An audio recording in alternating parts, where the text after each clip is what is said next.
Dear learners, I welcome you all in the DLED program of NIOS. I, Dr. Neera Gautam, will discuss with you a very important topic, topic number 32 of course code 509. The title of this topic is Learning Resources for Social Sciences, Need and Type. Before going on to the topic in detail, I am here to focus upon the main theme of this discussion. These are definition of learning resources, what learning resources include, need and significance of learning resources, types of learning resources, criteria for selection of learning resources, and in the last I will arrive at conclusion. Learners, we all know that in the present educational system there had been a tremendous change with regard to the classroom teaching. In classroom teaching, teacher is the key person who manages all the affairs related to learning of the students. But nowadays, teacher is no more the expert of the subject. Rather, he has become a facilitator of learning. You can say that a teacher is responsible for making the learner learn. National Curriculum Framework 2005 also proposes that the learning should be child-centered and activity dominated. In this context, we can say that whatever learning is possible in the classroom, we have to focus upon the learning environment. And the learning environment can be made effective with the help of the learning resources. Now the question arises, what does the term learning resources stand for? Learning resources are the material used by the classroom teacher to supplement instruction or stimulate the interest of the learner. In other words, we can say that learning resources are the tools or are the devices which arouses the interest of the learner, which makes the learning possible in the classroom or which is related to the learning outcome. The learning resource include the learning situation as well as learning material. We can also say that the learning resources are all kinds of the learning opportunities which are either existing in the classroom or which are produced or created by the teacher to facilitate the learning outcomes. For example, a person can be a learning resource. If a school invites a doctor to deliver the lectures upon an important issue like health and sanitation, here the lesson given by the doctor is a benefit to the learners in the school. The doctor is a learning resource. A place can be a learning resource. You can take your children to a museum.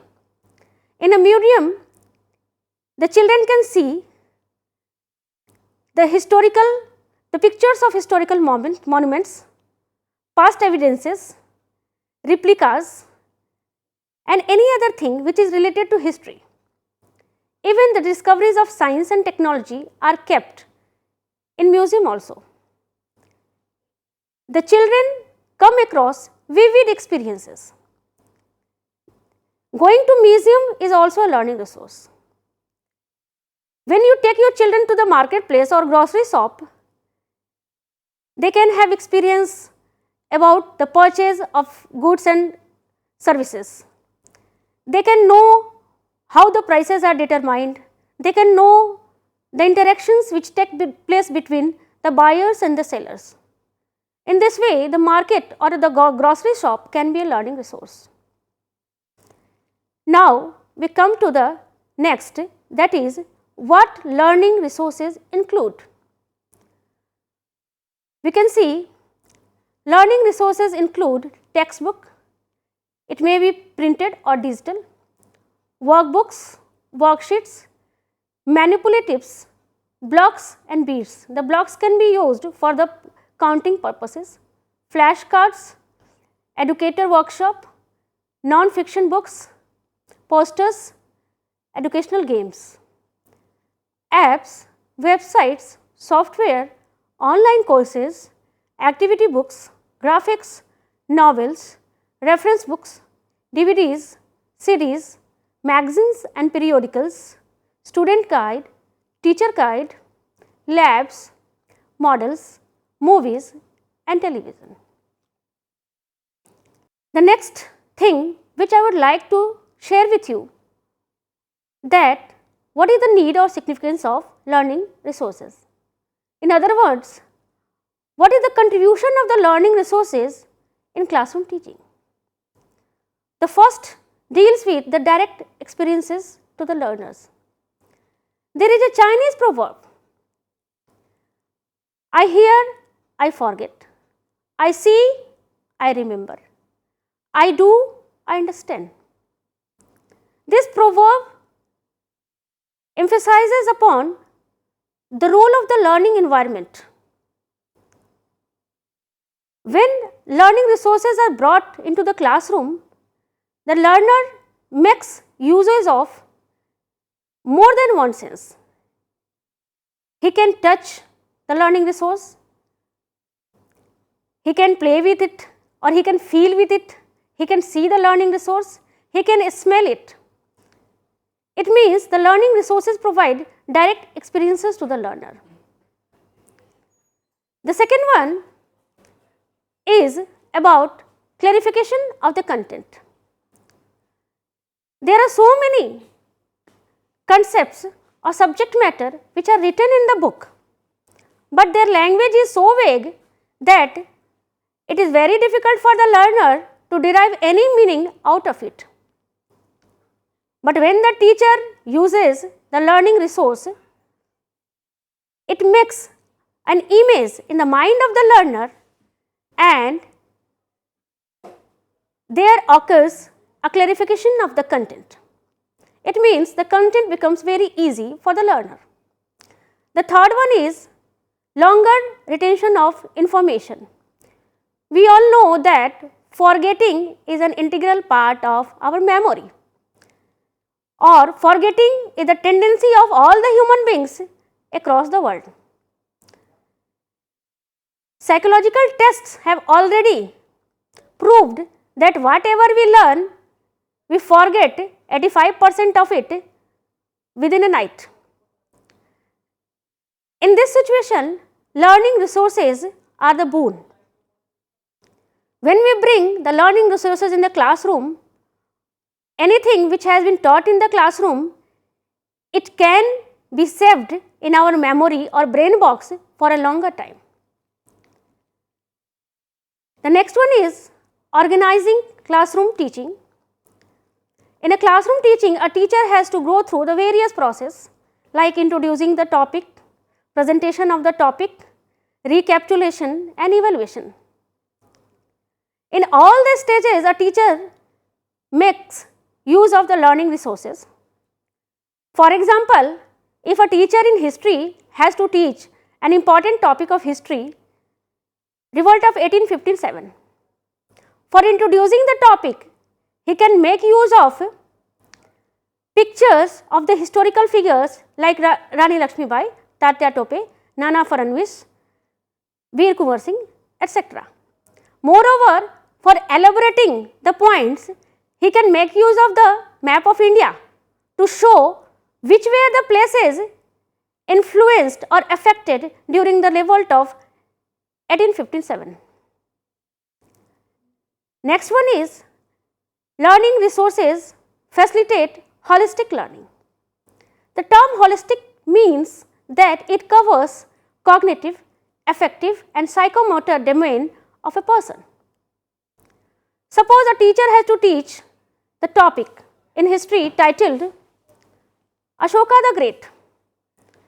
In order to elaborate the topic, he has to focus upon the birth of Ashoka, the wars he has fought or the battles he has fought, his rivalries, his religious policies, his extension of empire and like that. While making this topic simple, or your teacher can make use of a tree figure or a data chart about the Ashoka. Making a data chart, maps and diagrams facilitate in holistic learning. Next one, the contribution which is made by the learning resources is learning resources make learning enjoyable. When a teacher is infusing the ready-made tidbits of the knowledge into the minds of the learner, it may make the learning filled with various kinds of the dullness and boredom. But when the teacher is making use of the illustrations, examples, maps, charts, diagrams, the learning resources are capable enough to make the learning enjoyable or playful. Learners. Now we talk about the types of the learning resources. The learning resources are categorized into the various types, and important among them are print based resources. These include textbook, reference books and manuals, periodicals, magazines and journals, collections such as newspaper cutting, photographs, diagrams and graphs. After that, non-print based resources, it includes human voices, audio tapes, discs, gramophone records, radio broadcasts, slide, film strip, OHP, microfilms, globe, puppet, models, mock-ups, etc. A very important type of the learning resources is classroom itself. As Albert Einstein has said, I never teach my people, I only attempt to provide the conditions in which they learn. We can say that classroom is itself a learning resource, and it depends upon the readiness of the teacher or competence of the teacher to make it a learning resource. Now, a question arises, what a teacher should do to make a classroom a learning resource? The first one, establish good rapport with the learners. In a classroom, the learners are coming from divergent socio-economic backgrounds. Therefore, they are having divergent needs and aspirations. A teacher has to treat all the learners in a friendly manner. A teacher should call the learners by their names. Moreover, he should try his best to know the background of the learners. If a teacher calls the learners by their names, they will feel attachment, or there develops an intimacy between the teacher and the learner. The teacher should not use any kind of the derogatory remarks like, can't you do this? You cannot do this? Don't you know this? These kind of the remarks fill the learners with a sense of fear and disappointment. Therefore, it is mandatory to establish a good rapport with the learners. The second one is about proper use of chalk and blackboard. Chalk and blackboard are the traditional methods which are used for presenting anything on the blackboard related to teaching and learning or related to the content. A teacher should make use of the chalk and blackboard in a judicious manner. He can write down the important points on the blackboard. He can make some diagrams, charts, or any figure which is relevant to the content. Use of the colorful chalk is also mandatory to underline the important points. While using the colorful chalk, a teacher may draw the attention of the learners towards the blackboard. Next one is, make the learners know why they are going to study a particular topic. Here the question arises why. Why means the learner should be aware about the purpose of that particular content, or the learner should be intimated about the objectives of their learning, or what kind of the behavioral changes are to be brought at the end of the instruction. Next one is use of the soft skills as humor and storytelling. Teaching is not merely the sharing of the informations. It is more than that. It is change in the behavior, or you can say that behavior modification, inculcation of the values, development of the skills, and so on. In order to facilitate learning in the classroom, a teacher should use soft skills, humor, storytelling, or recitation of the poem.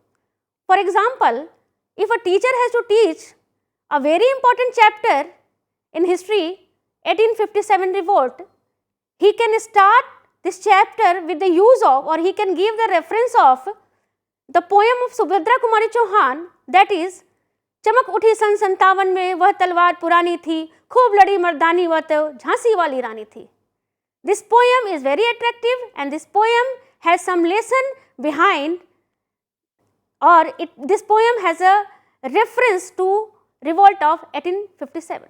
Next one is about the proper use of the stimulus variation. Stimulus variation is related to the changes in voice modulation, movements, gestures, body language, pause, which make a learner to answer, etc. A teacher should also make use of the stimulus variation in a proper manner. If he is changing his movements and gestures time to time, the learners will realize that the teacher is controlling the class, or a teacher should have eye-to-eye contact with every learner. Every learner should feel that the teacher is staring, or teacher is paying attention to me. Next one, provide situation that gives learner an acceptable challenge. There are many chapters or many lessons in a subject which are little bit difficult, or it poses a very difficult task for the learner. When the learner completes that task, he feels that I have done it, I have achieved it, or it gives him a sense of success. Therefore, it is the duty of the teacher to provide some tasks which are challenging in nature for the learner. Next is about the seating arrangement in the classroom, or you can say the physical facilities which are available in the classroom. The seats which are already available in the classroom should be comfortable one, and moreover the seats should be arranged in a proper manner. Last one is about the proper light and ventilation in the classroom. Proper light is also very necessary condition for learning to occur.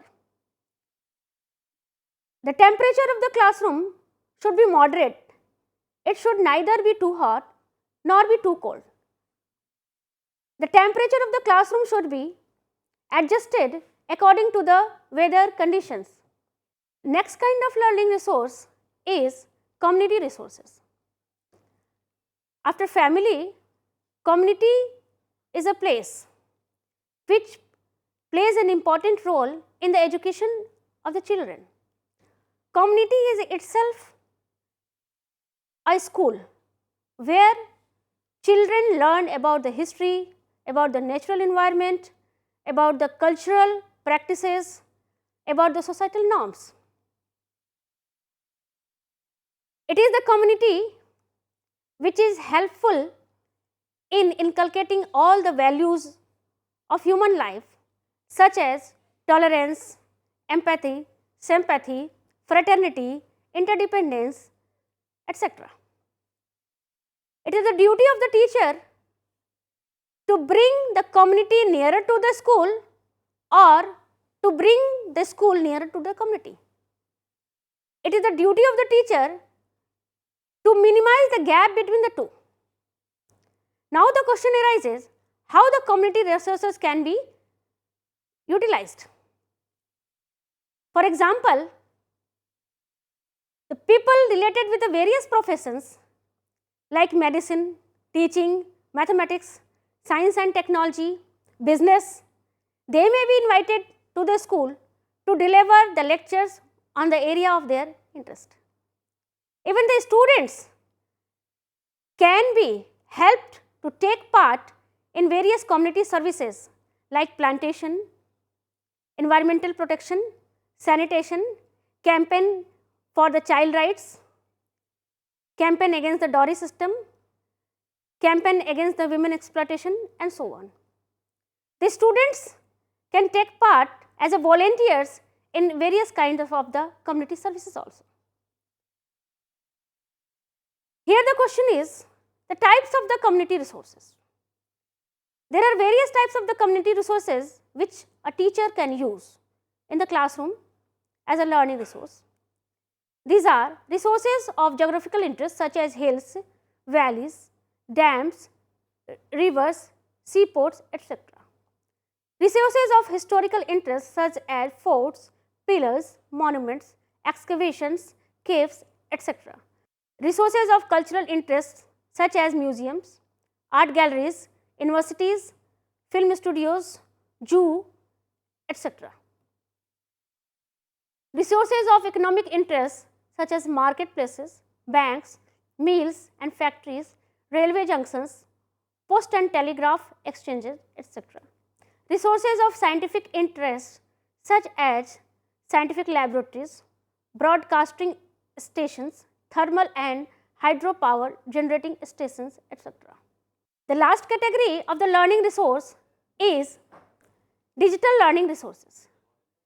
These learning resources are often made of different digital media which includes text, videos, images and sound, and some of them are text, online articles, websites, e-books, manuals, reports, graphics, photos, paintings, cartoons, illustrations, audio, podcast, video, online videos on the web, institutionally produced videos, animations, animated demos, processes, simulation, virtual world. Criteria for selection of learning resources. For selecting the learning resources, age of the learner is very important. Learning resource does not meet the age of the learner, it will fail to accomplish the task. The second one, low cost material.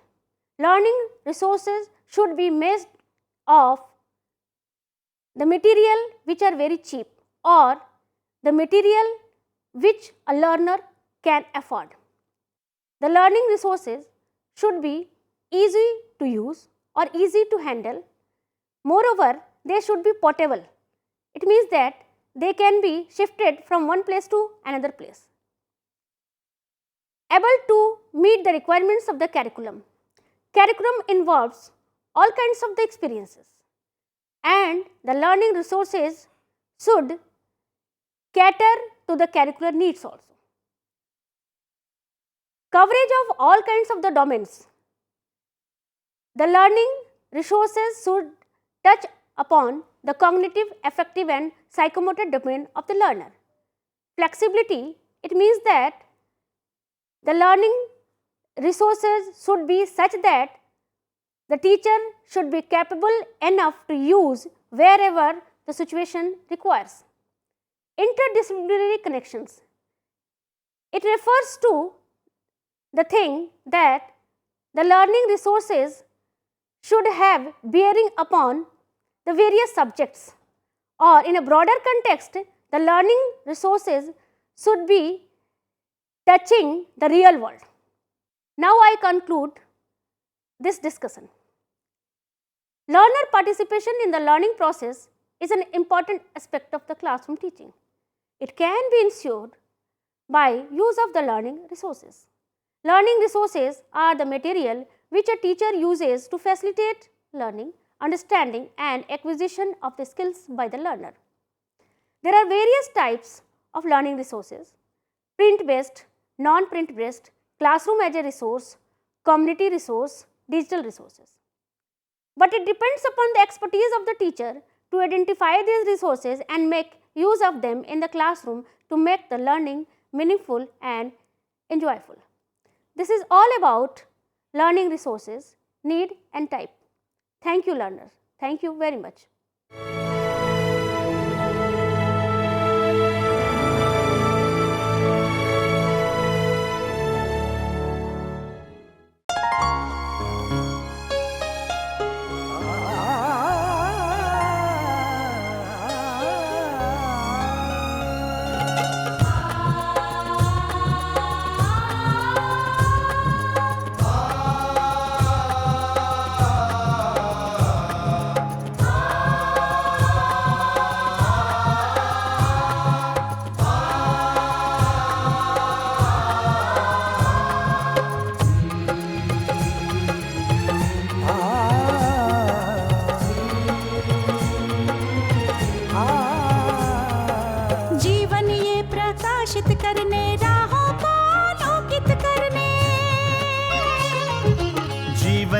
प्रकाशित करने राहों को आलोकित करने हम अपना दीपक स्वयं बने, हम अपना रास्ता स्वयं चुने। हम अपना दीपक स्वयं बने, हम अपना रास्ता स्वयं चुने। जीवन ये प्रकाशित करने राहों को आलोकित करने।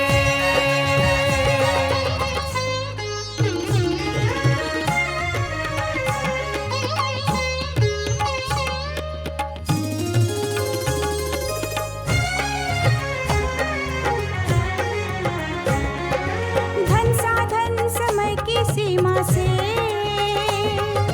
विद्यालय जो मुक्त हो, धन साधन समय की सीमा से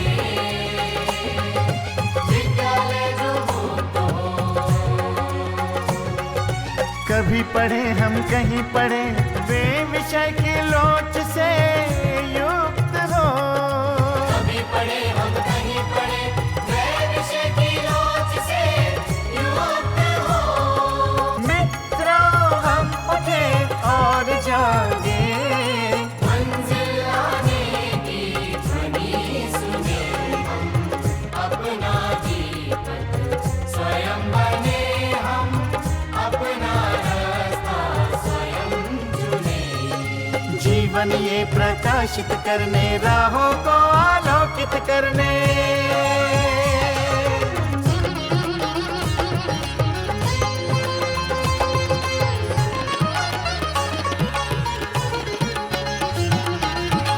राष्ट्रीय मुक्त विद्यालय का है द्वार खुला सबकी खातिर। शिक्षा परीक्षा का